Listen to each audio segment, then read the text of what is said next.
if you're Georgia and you're looking for a quarterback in this class, or you're LSU looking for your quarterback in this class, I don't think that they're very motivated to go after Avery. They think he's pretty locked in over there at K-State. You are listening to KC Sports Network, the #1 podcast network for today's Kansas City sports fans. With former players from your favorite teams, informed perspectives, and former insiders, this is the place for you. You can find us wherever you listen to podcasts, or on our YouTube channel, all over social media, or our morning newsletter, KCSN Daily, dedicated to your Kansas City Chiefs. KC Sports Network is proudly presented by Emprise Bank, your partner in possible.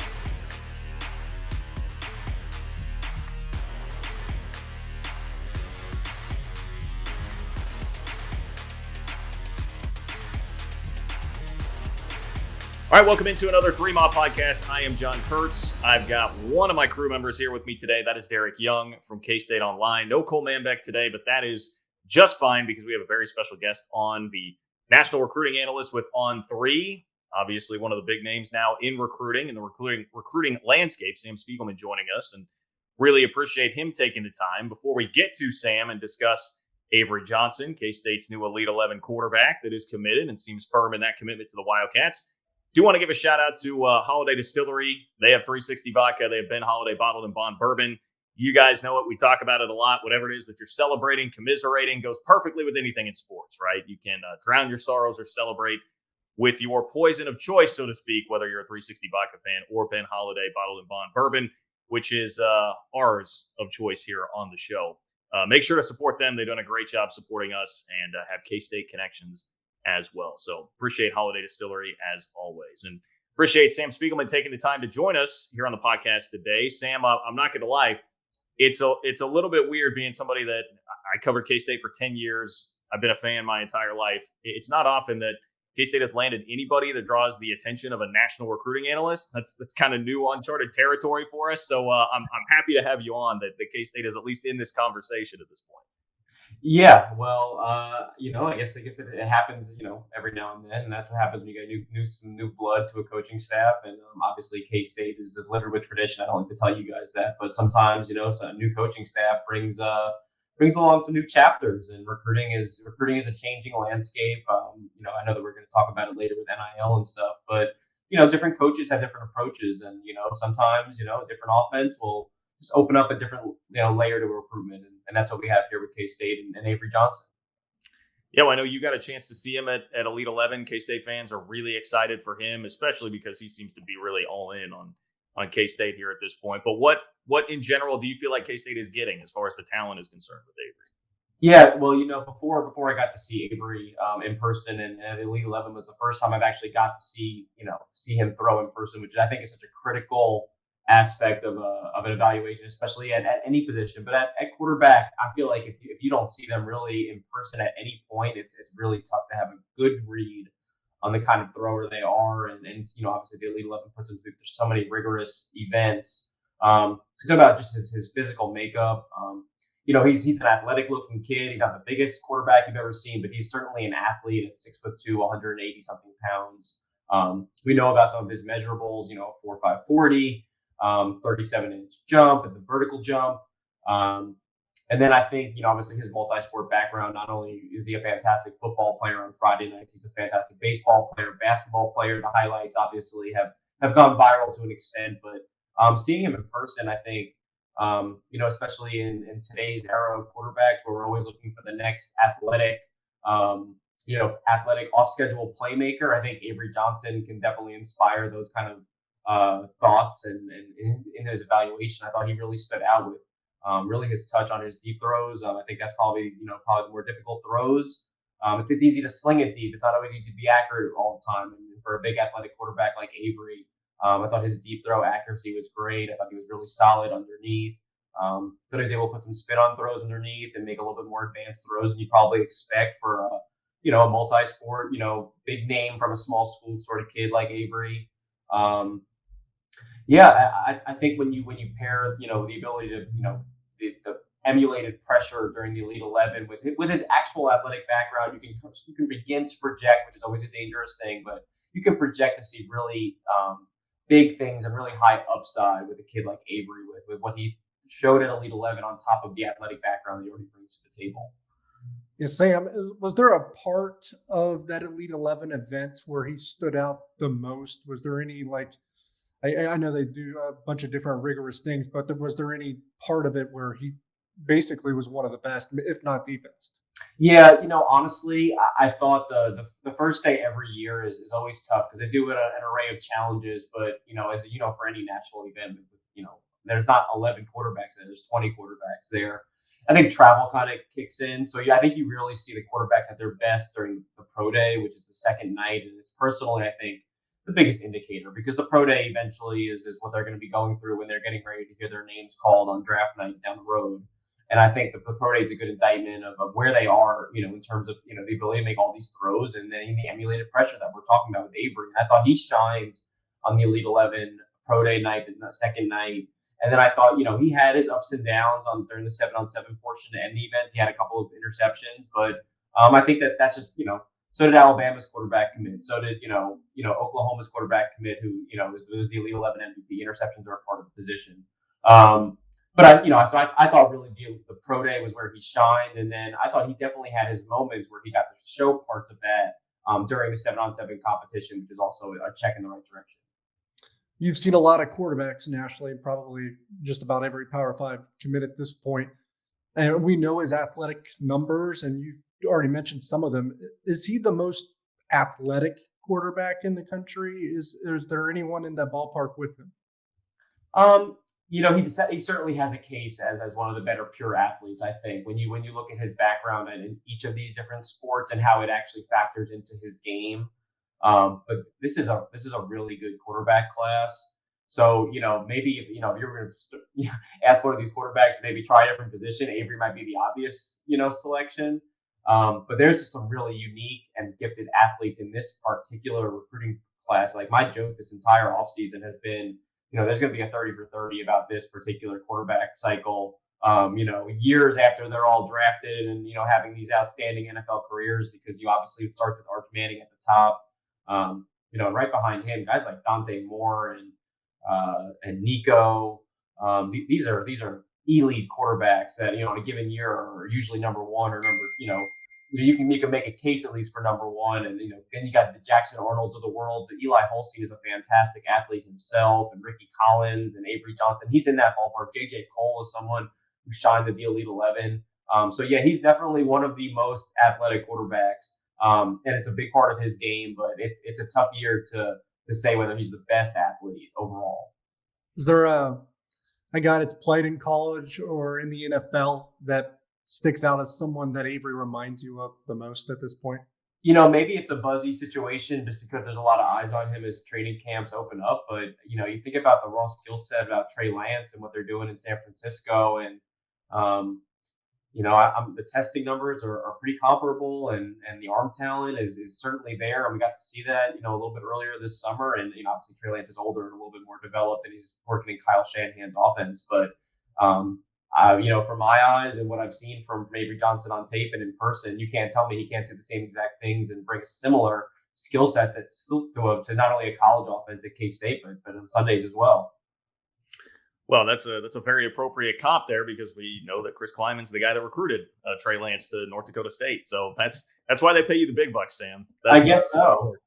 That's good work right there. Hey, one thing, and maybe this is like the K-State fan in me kicking in here, but it's not done until it's signed on the dotted line, right? And K-State's dealing with a lot of drama right now with Dylan Edwards, a running back that had been committed and decommitted. But Avery Johnson still being out there, are there schools that could potentially wind up in a tough spot where they wind up without a quarterback and would come into the picture here? Obviously, schools that would be higher up on the food chain that K-State that people should be keeping an eye on. To be perfectly honest, we're still, the quarterback dominoes are still falling because it was obviously like I mentioned earlier, it's been a unique cycle with obviously kind of waiting for Arch to commit, and then we saw the domino trickle down effect from Arch on down. Avery has not really overlapping teams, but obviously the schools that fell out of the Arch race, schools that maybe saw Dante Moore come off the board. or Jaden Rashada come off the board. They stuffed around Avery Johnson. He's coming off a fantastic Elite 11 performance. There was no reason not to. The same goes for someone like J.J. Cole at Iowa State.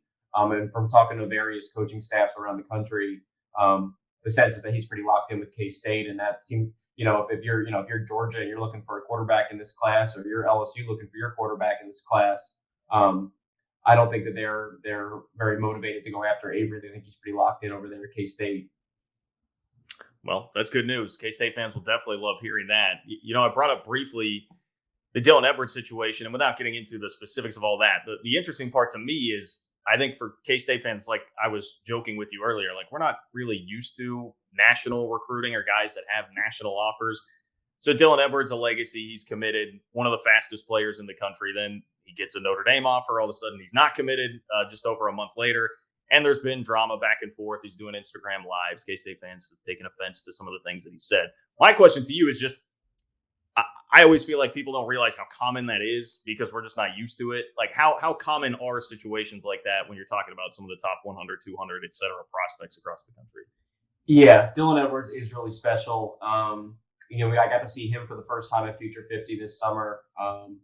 And a lot of people throughout the immediate comp that, he's like Deuce Vaughn, but, like as DY knows, I got to see, Deuce back when he was at Round Rock, and they are not the same player. Yeah, they might have a similar skill set, but they are not the same player. And Dylan is, excellent in his own right, but these things happen all the time. I can't even tell you how many conversations before we even hopped on the air was having a theoretical conversation about someone's recruitment, about someone who just committed for the second time, and you could still say, hey, well, if Alabama offers in November, we'll see what happens then. Though, my recruitment is 100% shut down, and in parentheses for now. These are all verbal pacts. You talk about someone like other quarterbacks in the country, like Ricky Collins. And he was really comfortable in his Purdue commitment, but that was going into his junior season. You think about just from not only they're high school football players and obviously they're public figures, from our line of work. But they're also people, and they go through things in their family and stuff, and situations change, and you throw in other factors of recruitment like NIL or just opportunities with the transfer portal and things opening up elsewhere. There's so many factors that play into these kids' minds, and that's the whole thing. Is they're also kids, 17, 18 years old, making difficult decisions. So the good thing is that we're all adults, and fans are adults, and they'll get by because there's always going to be another great running back, a receiver, quarterback down the road. Yeah, and speaking of a good receiver, just how attractive is to play with Avery Johnson? Is that going to lure other receivers to Kansas State or put them in the ballpark for one? I know one that you cover is obviously Jacoby Lane, and you can probably speak to that one specifically. But is Avery Johnson attracting that kind of talent to Kansas State? Yeah, he definitely is, and he's a big reason why a player like Jacoby Lane, who's unquestioned consensus 4-star kind of kid, top 300 on On3, why he's considering K-State and why he's continuing to maintain that relationship not only with obviously the K-State coaches and Kleiman and all that, but with Avery and being a part. These kids want to play with guys that they know can deliver behind center, and like same way Jonte Cook wanted to go to Texas to play with Arch, and there was the kid Anthony Evans out of San Antonio said if Arch went to Georgia, he would commit on the spot. Kids want to play with good quarterbacks, and Jacoby is one of along with Trey Spivey, we've all talked about off air. They want to play with someone. Avery, has shown it on the national level now. And now that he's made his commitment, it's easy for the quarterback to be the recruiter. It's these kids are in so many group texts and group threads that we can't even imagine what it's like to be recruited by them. But when the quarterback I think is involved, I think that's a big deal. We talk about the Elite 11. Well, there's only so many really good quarterbacks in the country on a given year. So if you're a good receiver like a Jacoby Lane, you're considering your options and who your options are at quarterback. And speaking of Lane, yeah, I think K-State is right up there. I think he's I don't know how close he is to a decision, but I do expect him to have something by the end of the summer. He's just kind of had a weird spiral in his recruitment. Now K-State has and kind of established itself as one of his top teams. They have not gone anywhere. They've kind of been riding with him for a good bit at this point, which has not been lost on him at all. Really, the Oregon offer is the one that kind of throws the loop. He had similar relationships at Oregon. They finally offered after he worked out in Eugene. But schools like USC and A&M are now getting involved, and they're kind of realizing the talent. But ultimately, I think it comes down to relationships with Jacoby, because obviously he can go play and ball out anywhere. So I think it will come down to K-State and Oregon. Right now, I think it's trending toward the Ducks, but the longer it goes, the more it opens up the possibilities. In general, a question that we get a lot from the fan base is like NIL. Obviously, that's changed the landscape, and you've discussed that. We've seen all the stories. But a lot of people, when it first came out, thought, all right, well, this is going to concentrate the power at the top. It'll make the rich get richer.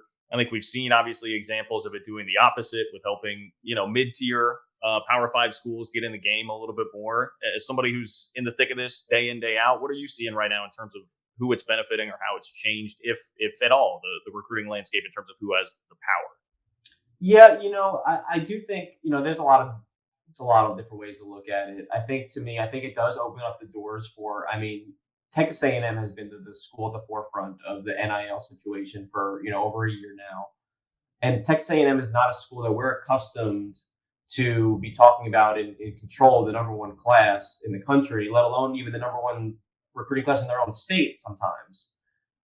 So I think that Tennessee has not been, scoring the number one quarterback in the country or number 2 or 3 quarterback for the last couple of recruiting cycles with all the coaching changing that's been going on in Knoxville over the years. Now Heupel has obviously Nico, a 5-star committed, which is a big deal. And I think that, A&M is signing the number one class, or Tennessee is currently holding on to the commitment of a 5-star quarterback without the introduction of NIL.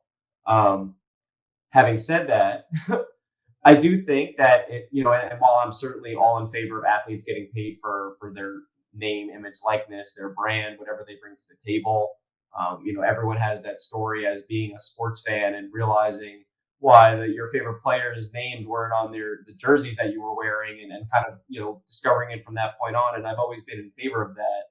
I think from the recruiting angle, it's just kind of become this free agency, if you will, when you combine it with the transfer portal and NIL being a part of that, where you are rounding up businesses to sign players. And while I'm, for the, personally, I'm for the, athletes profiting, putting money in their pockets for what they bring to the table. When it seems like it's competing contracts as opposed to, can NIL be a part of it? For sure. And I think if you level the playing field with some sort of salary cap situation, we've heard Ryan Day talk about $13 million. Well, that's Ohio State talking about what he thinks the minimum would be to bankroll a recruiting class. And Ohio State is in contention for the number one class or top 5 or so class year in and year out. And that's Ohio State saying that we don't even know. So if you're talking about because it's a K-State podcast, if you're a school outside the top 10, the top 15 in terms of what you can do NIL wise, like where is the competitiveness of college football? You're going to talk about eight or 10 teams competing the same, so I think there has to be some standards, some regulations here, and I'm sure that I'm echoing people who are way smarter and definitely people who are more powerful, and have more influence, which is a great situation. I think when it gets there, it'll be a more attainable situation. Right now, I think it's kind of changing the balance of college football, and people don't know what to expect.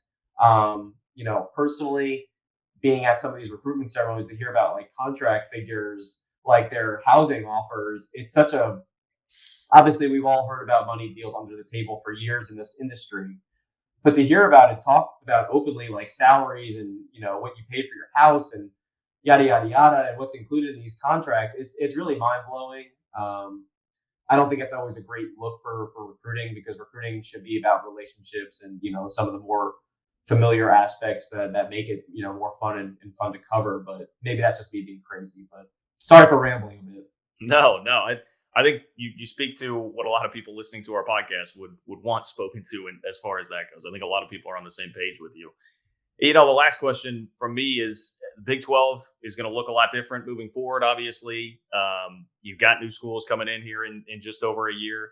When you look at the landscape of the new Big 12, I know UCF, for instance, is having a great recruiting class right now. From a recruiting standpoint, who do you expect in a conference full of pretty peer schools where there are expected to be a lot of parity within the conference? Who do you think will be the top dogs when it comes to recruiting in a new look Big 12?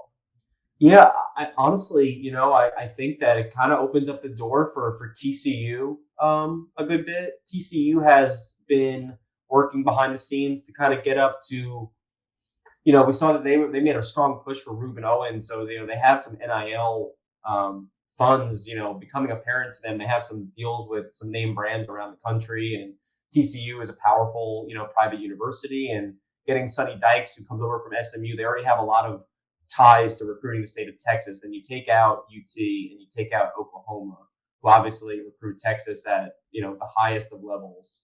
It opens up the door for TCU that might have been getting, a few of those top tier guys, but really getting that second and third tier. And maybe they're kind of, cashing in on that, for lack of better terminology. TCU, Baylor, I think Dave Aranda does things in such a unique way. And he just, pulled off one of these greatest quarterback heists by letting his quarterback just evaluate his options in a very old school way. And it, you never stray far from home. And that's what Novosad did. And he passed up on Ohio State, on Notre Dame. Those are national name brands. He passed up on A&M, which is what we're talking about as a trendy NIL team. And it's obviously his parents' alma mater, which is even more interesting. And that's a credit to just, coaching staffs with values. And there are still people and kids and families that rely on values. And I think Dave Aranda, for my time when I was on the LSU beat, covering him is one of the more cerebral guys I don't even think I could have a conversation with him. He's way too smart for me. But listening to him, I feel like I learned so much. So I think that will yield recruiting wins for him down the road. I think Baylor will be very successful. And, you see if K-State is getting guys like Avery Johnson, teams that play well on the field, it tends to even out on the recruiting trail. So I think that'll open up the doors for at least those guys in my neck of the woods. Well, Sam, it's been great chatting with you. Really appreciate all the insight on Avery and college football recruiting in general. Look forward to following you guys at On3. Hear much more in the future. So thank you for spending some time with us, and hopefully we can do it again. Absolutely. Thanks for having me, guys.